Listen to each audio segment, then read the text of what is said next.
Greetings Cancer and welcome to your in-depth year 2024 astrology and horoscope forecast. This is for the Sun or the Ascendant. I'm going to briefly outline how I'm going to structure this video. In October 2023 we have two influential eclipses. They're going to provide a backdrop of energy from then through the first quarter of 2024. So we need to dive in and explore what they mean for you in particular.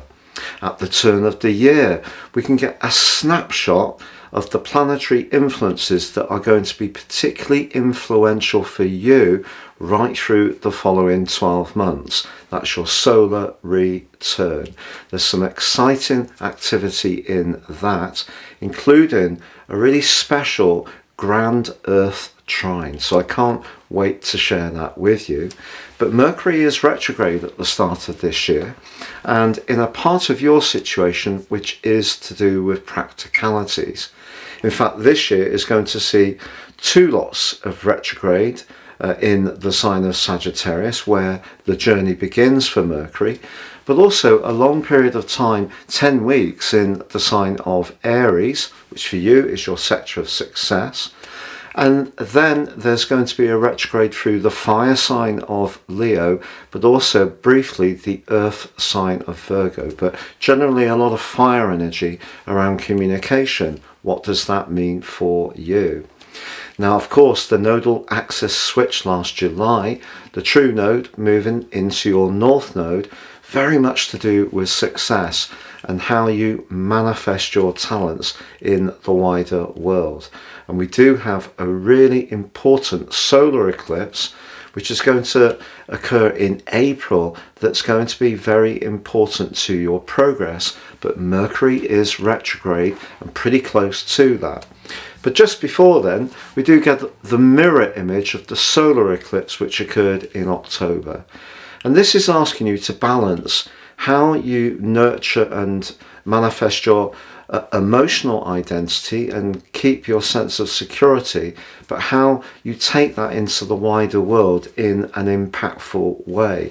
Are there some questions about some of the early conditioning that you were given that are inhibiting you a little bit in terms of seizing your goals and ambitions? That's going to be a big theme of this year, I do believe. But then we need to look at the role of Jupiter. Jupiter is in a very friendly location through to the 26th of May and can be very lucky for you around groups or any kind of idealistic activity or pursuit. But then it does move into a more spiritual location, which is really going to be interesting. But what about the new moon, which occurs in Cancer? That is really going to be exciting because Venus, the planet of relating, is very, very close to the Sun and the Moon. So that's going to have implications for how you relate to others. In the following month, gives you a real spark of extra energy. Mars is going to be punching through your sign from early September for 6 weeks, a time to really add thrust to your pursuits. But what about the deeply transformational energies of Pluto? I will be exploring that.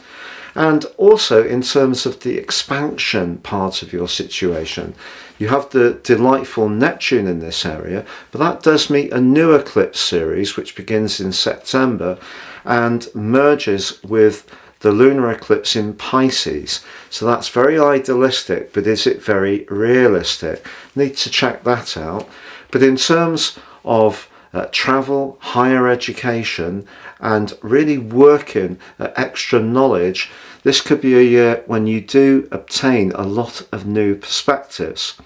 I mentioned luck in terms of Jupiter and those groups early in the year, but in terms of your relationships, Venus is very influential for you through the autumn months in the northern hemisphere and the southern in the south, and that really gives you an opportunity to connect with someone very special or to really focus on an existing relationship. So it's an action-packed year, seeing Mercury going back into the sign of Sagittarius and back into a retrograde as the year draws to a close. Please join me for the deeper insights to this. I'd just like to share with you a very special opportunity.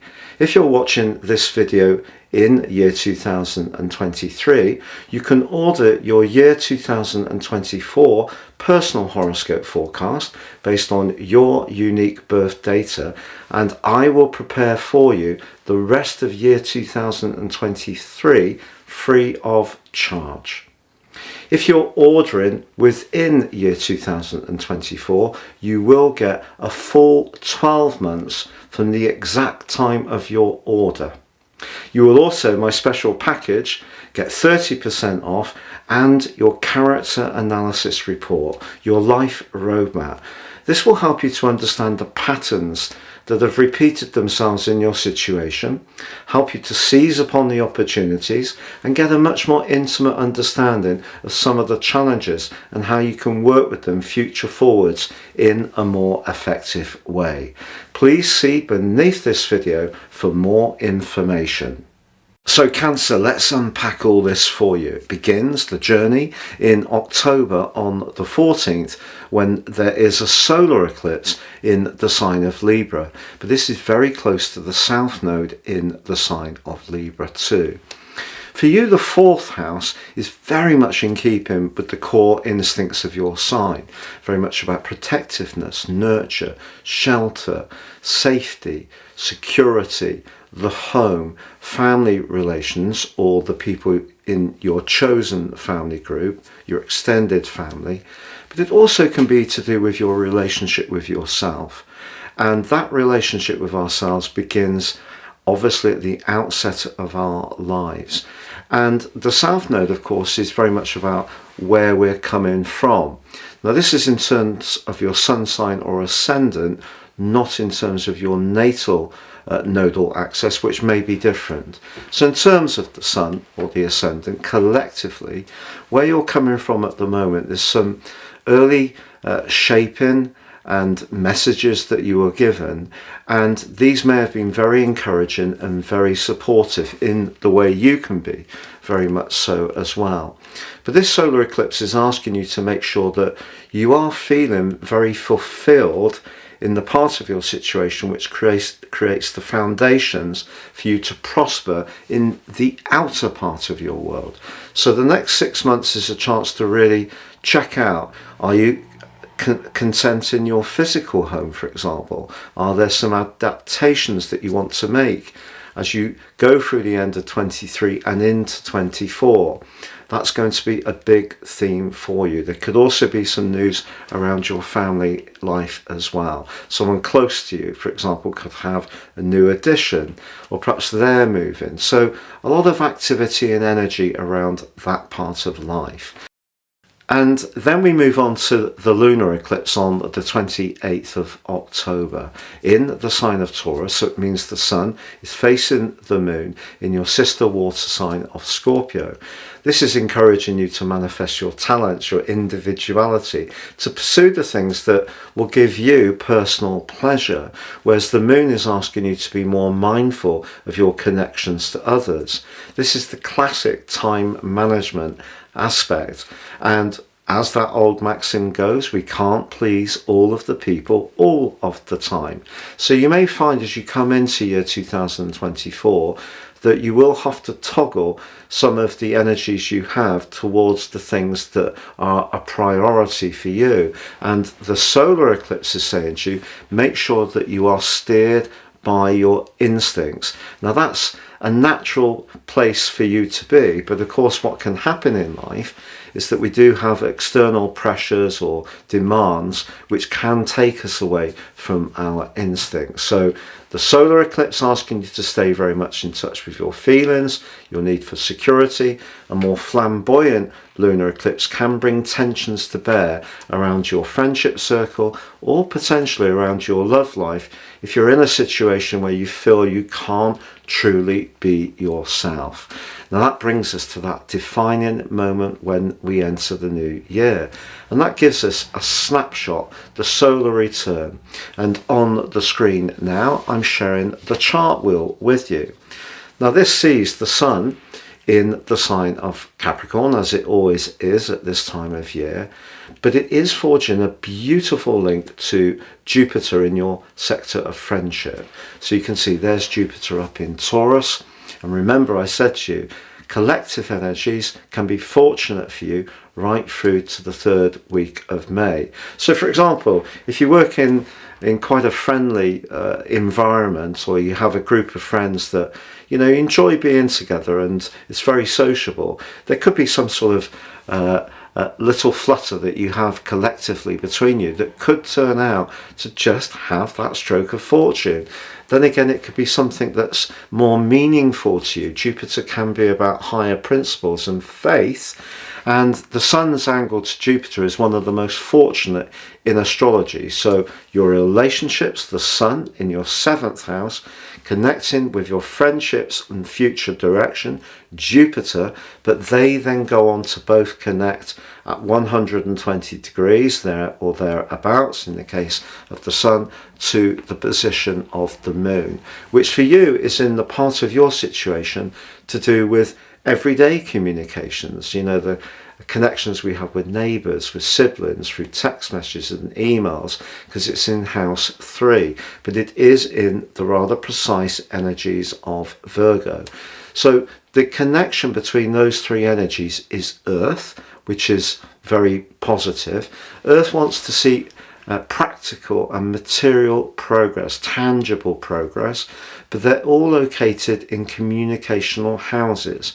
The 7th house very Libran, the 11th house very Aquarius, and the 3rd house very Gemini. So if you're talking to others about resources this year, I feel that there can be some fortune attached to that, but particularly where you're connecting to people who have a very similar credo to you, and you can feel very relaxed, and there is a spirit of collaboration, cooperation, and give and take.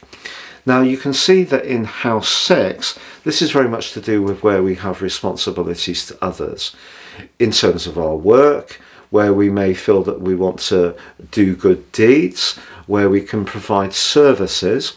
And you can see that Mercury, the planet of communication, as I mentioned before, is in retrograde. It's also technically detrimented in the sign of Sagittarius, but it's in a very thrusting combination with Mars. That Mercury-Mars conjunction in the 6th house could make you a bit restless at times this year, and it may be difficult if you have those moments where you feel you have time on your hands but you don't feel that you're actually achieving anything particularly tangible.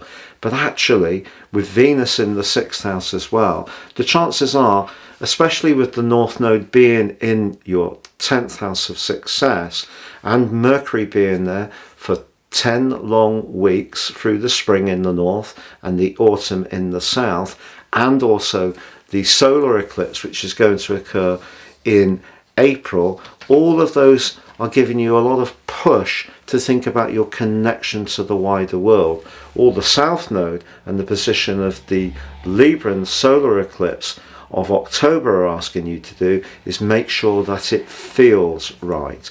So all this 6th house energy could see you looking for a change if you feel dissatisfied and you're not providing in your work at least something that has a sense of practical value. Very often the 6th house can be to do with assisting people, but it's also very much to do with precision. But Mars is quite an impatient influence, so if you are dissatisfied as this year begins with Mercury being retrograde, some kind of change around your work or around your daily routines, which the 6th house rules, is entirely possible this year, and you could have a lot of energy but you need to do something with it. But there is 2 crucial things to tell you about on this solar return, because the most important influence in any natal chart is the planetal position right at the top in the daylight position. So in your chart it is Neptune, so you can see it's right up there in the 9th house of exploration, travel and widening your understanding, but pretty close to the 10th house, how you connect to the wider world. So people may pick up on the more idealistic side of your nature. The problem is that Neptune is in a right angle with both Mars and Mercury. One of the outcomes from that is that the energy and passion and drive of Mars can be diluted by the water and the idealism really of Neptune being in the ninth house. So as much as you may have the thrust through Mercury and Mars and the desire to do some things, Neptune could have a potential to at times drain away that drive. So you're going to need to apply the energy you do have in a very precise, narrow way. So in other words, don't spread yourself too thin this year. That's a key piece of information to remember. But also you can see Saturn is in house 9. What does that mean? I mentioned before that if you really work at it, you could learn a lot of new things this year. So if you are going to college, doing a distance learning course, understanding some kind of new philosophy or topic, as long as you're prepared to roll up the proverbial sleeves, Saturn is going to give you the sticking power to go with it. It's just that it is in a tense right angle with the position of Venus.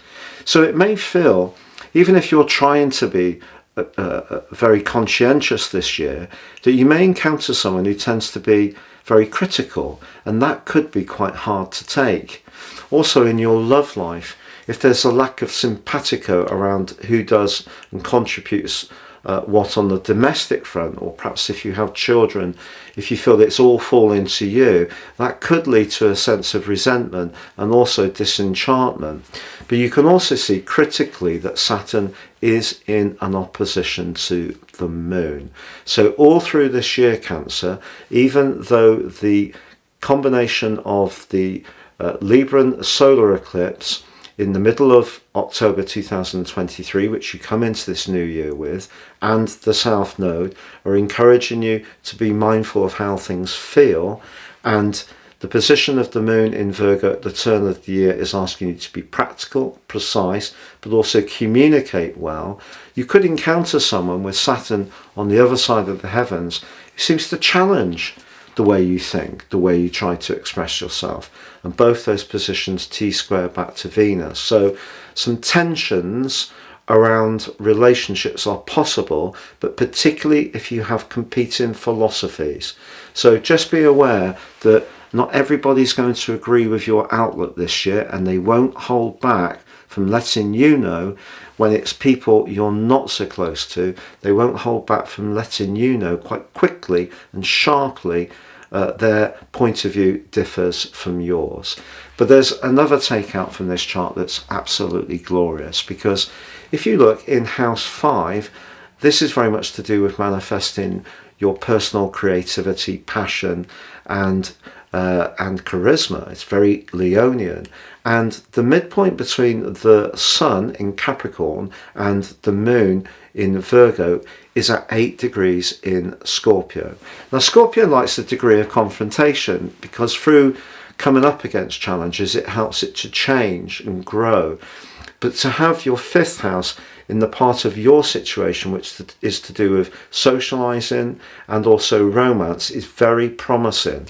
Now if we count round the chart exactly 180 degrees, we get just to your 7th house of your midpoint, which is in Taurus, but you have Jupiter very close to it. So I feel that a romantic relationship could develop for you this year, but it's all about being able to communicate well. Remember, the Sun in house 7 and also Pluto late in that sign is linking brilliantly with the expansive, exuberant and potentially fortunate energies of Jupiter, and they're both linking back to the moon very well. So if you like, Saturn and Neptune are for you this year the disruptor planets, and Neptune can make things dreamy and unrealistic and water down our hopes. Saturn can provide obstacles and resistance, but remember, Saturn also rewards if we really work hard. So just be aware that the joyfulness that could come in for you this year could be met with some kind of judgment from somewhere along the line. And I feel that you may encounter some stiff opposition through the internet, if I'm honest, over the next year. And maybe your more intimate and everyday relationships can be where you can actually be quite busy and productive, but just be aware that you do need to focus your efforts very sharply, otherwise Neptune will wash away your best efforts. Now, as we step into the new year, Mercury goes direct on the 2nd of January, but remember it was tethered to Mars. And Mars in Sagittarius is a very physical and athletic position for Mars to be. If you have wanted to get a little bit fitter, and that's part of your New Year's resolutions, then that's a good combination, because I feel it gives you the sort of briskness and encouragement to get stuck in. Just remember that with Mercury retrograde, you may rethink your approach to physical activities, diet and nutrition, which are also governed by the 6th house throughout this year, or your approach to jobs. So there may be some fluidity around those areas, because Mars and Mercury detrimented in Sagittarius, it's a mutable sign, so it can shift and flex. But Mercury goes direct on the 2nd, but it doesn't come out of its post-retrograde shadow just yet, so things can still be a little sluggish.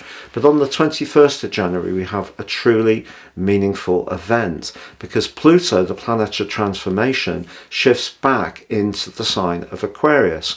Now, of course, last year it was in Aquarius for 11 weeks. This year it's going to be over 30 weeks. But the key is that Pluto was initially discovered, they thought, on the 8th of February. Then they were looking back through some photographs in space. This was in the 30s, and they realised there was an earlier image that showed the presence of Pluto, and that was on the 21st of January. So on that day, the Sun moves into Aquarius. Aquarius is the sign of the collective, but it can be very future orientated, but has great respect for tradition. So that's a bit of a paradox with the sign of Aquarius. So Pluto nudges back into this sign, and for you, collectively, based on whole sign astrology, it means for you it's in the 8th house. The 8th house is very much the phoenix part of our charts, but of course Pluto is very much to do with deconstruction, reconstruction. So some very deep changes can go on for you this year. Now, Pluto is going to switch back into Capricorn later in the year, and I'll get to that in time. But initially, if you're someone who's born at the start of Cancer, you may actually find this a little bit challenging, because it means Pluto's in a quincunx with your Sun. If you're born later into Cancer, I don't feel you'll necessarily feel it quite so sharply. But the 8th house is where we're most invested. That can be financially, can be to do with things like investments, in terms of stocks and shares, pensions, savings, property matters, or it can be where we're most invested in a psychological or emotional sense. But remember, the 8th house is very much about what we don't necessarily see. So Pluto's asking you to decipher beneath the surface and understand the subtext of situations in a very profound way for much of this year. Over the last 15 years, it's been really affecting your sector of relationships, and some big changes will probably have happened for you throughout that whole time. You can see Pluto is also very much to do with revelations as well. So you could find out more about some of your talents and skills and gain confidence by unlocking some secret potential that you have for much of this year. So really exciting. But let's just go forwards to the last couple of weeks of February. The nodal axis moved in terms of the true node on the 17th of July last year. And remember, the north node, your direction of travel, is asking you to push yourself forwards and get yourself into the sunlight, and therefore gain greater recognition for your talents. But it just depends where you are in your life. For example, if your priority is your career, ambitions and goals, I feel there's a lot to go for with the North Node. If you're older and your focus is much more on your hobbies, local community work, or perhaps even your grandchildren, it's going to be a more subtle influence. But at the end of February, what happens is the node meets with Chiron in this area. If you're someone who feels you haven't had enough recognition in your life, this can be a chance to really try and heal that. It's not necessarily the case you're going to get the recognition straight away. It's more the relationship you have with that sense of perhaps not feeling fulfilled, or not feeling that other people show enough respect for you. So you can work on that at an inner level for sure. But that then brings us to the first of the eclipses this year, which is on the 25th of March, and it is in the sign of Libra. So this is the opposition, the mirror of the solar eclipse, which occurred on the 14th of October. So the question this lunar eclipse is going to ask you is, how are you doing? How are you making progress in terms of staying in touch with how things feel, creating that emotional security or that home life that really works for you, but then frees you to be very successful and active in your outer world? So that's the big question this lunar eclipse is asking you.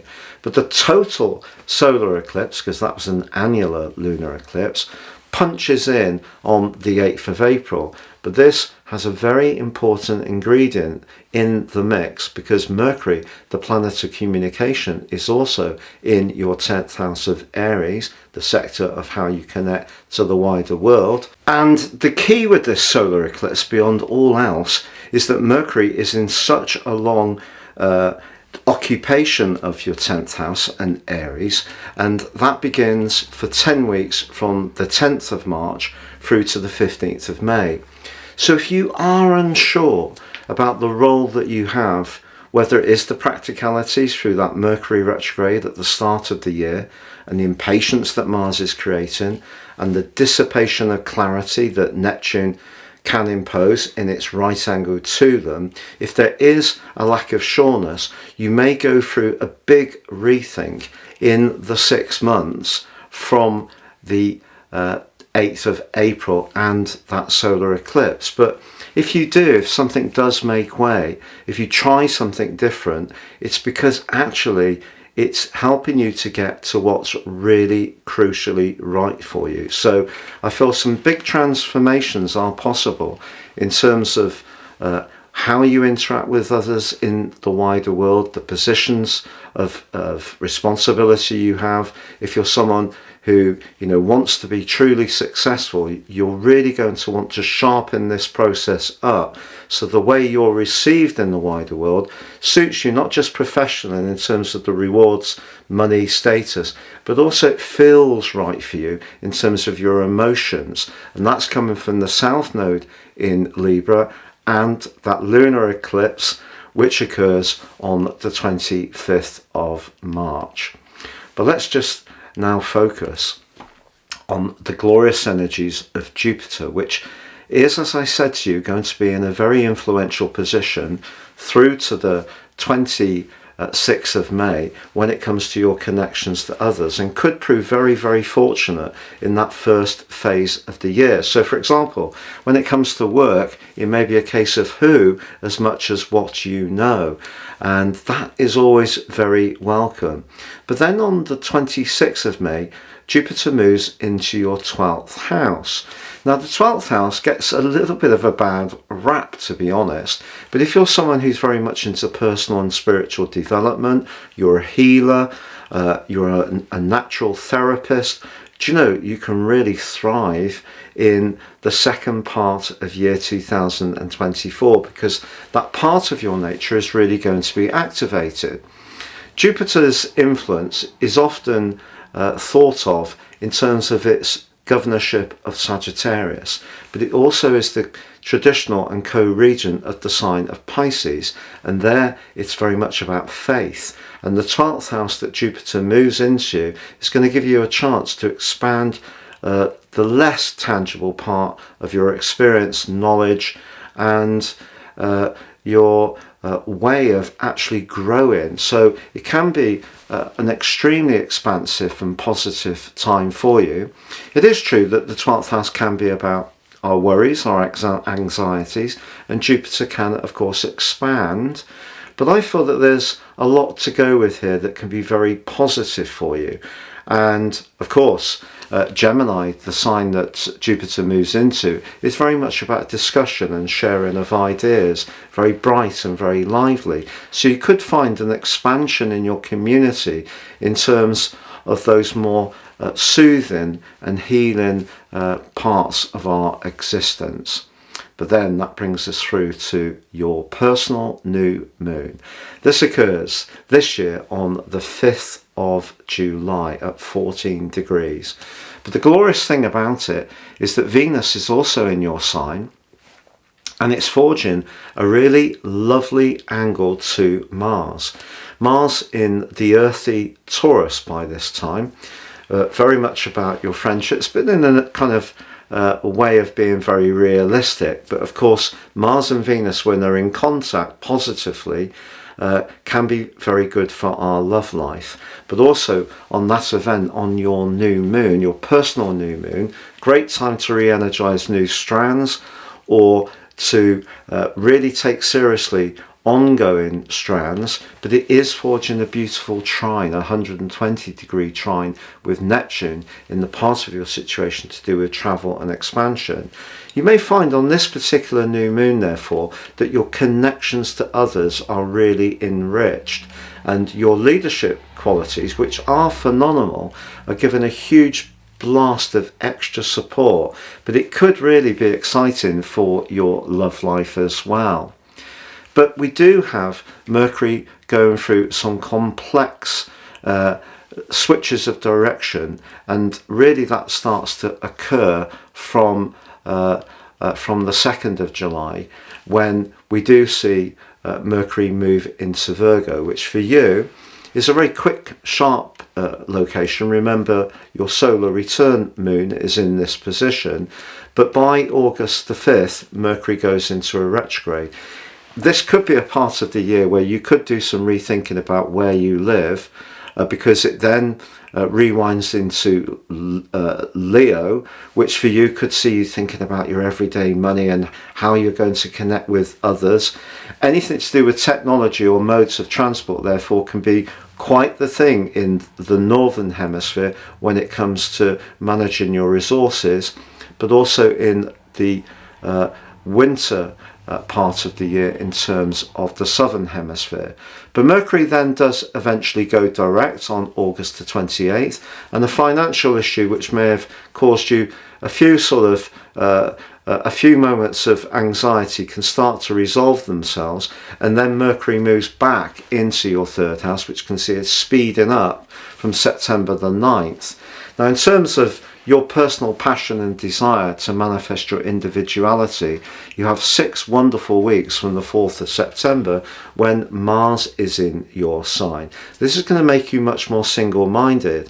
Mars is obviously technically in full in the sign of Cancer, but that doesn't mean to say you can't make it work for you.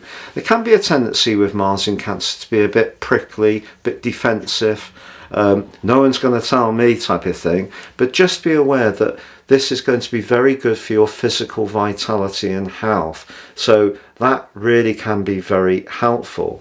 Now, in terms of travel, higher education and adventure, as you know from the start of the year, both Neptune and Saturn in this area do forge important links to other influences. But they do also go into their annual retrogrades. And for Neptune, it's from the 2nd of July through to the 7th of December. You may find yourself wanting to travel somewhere that's more mystical, or where you can get more in contact with local history. Or if you're someone who's very much into the seaside, just in terms of getting into the water and that immersion, that could really call out to you, as could some spa days if you're not able to travel too far away. But in terms of Saturn's retrograde, that begins on the 29th of June and goes on to the 15th of November. This is where you're really going to have to work at it if you are studying or expanding your situation in any way. And anything to do with contracts will need some care across those months. I mentioned the luck potential that Jupiter can have in Taurus, but also how it can be fortunate for you in your 12th house as well. But what about love and relationships? And of course, loot. Well, that's all ruled by Venus. So in terms of speculation, and that may not be something that you go into without a great deal of care, because you can be rightly very cautious, but from the 23rd of November to the 17th of October, you may feel a bit more in the mood to be outgoing, to engage with others, to mix and mingle, and that can be very good for your social or romantic situation. But it also could be when you may want to be a little bit more open to investment opportunities if you have the funds available. It's very much about your relationships and how you connect to others. And obviously our connections to others are not a one-way street, it's what we get back as well. And I think this is going to be emphasised by the partial lunar eclipse, which occurs on the 18th of September, because that's going to be in a conjunction with Neptune. So the links you make with people in the second half of this year probably do need to have that more spiritual dimension, with both Jupiter in your personal solar 12th house and Neptune, the other ruler of Pisces, hosted by Pisces, but very, very close to that eclipse, which will provide some energy. But as you come into the autumn in the north and the spring in the south, we have another solar eclipse in the sign of Libra. This one's an annular eclipse, but this one is exactly conjunct Mercury. So whereas the solar eclipse of the 8th of April was about 5 degrees away, this one is much closer. So this is really asking you to think Mercury and to speak Mercury about how you feel, emotions, the 4th house, or where you live. So there can be some changes that, if they haven't quite actualized early in the year around your location and where you reside, that really come to pass in the last quarter of this year. It's just that, as is often the case with astrology, we have a real synchronistic event, because then we have the fourth of the Mercury retrogrades of the year, but it moves back into the sign of Sagittarius, which for you, the 6th house of practicalities, and that is on the 2nd of November. So even if you are thinking about where you live, the details will be important, particularly from the 26th to the 15th of December, when the retrograde is actually ongoing. Then as you come to the end of the year, Mars does briefly, just in December, go into a retrograde. But for you, it's important to understand that there's a lot for you to go for this year in terms of raising your profile, setting your intentions around goals and ambitions, and really demonstrating to people the range of your talents. But the details of things, and generally Cancer people are brilliant managers of resources, but the details of things are going to be critical to your success this year, and little things could trip you up if you take your eye off the ball. But getting out there and receiving that acclaim, but at the same time feeling comfortable within your inner world, is really the overwhelming theme of year 2024. I'd like to wish you all the best. Please like, comment, share, or subscribe.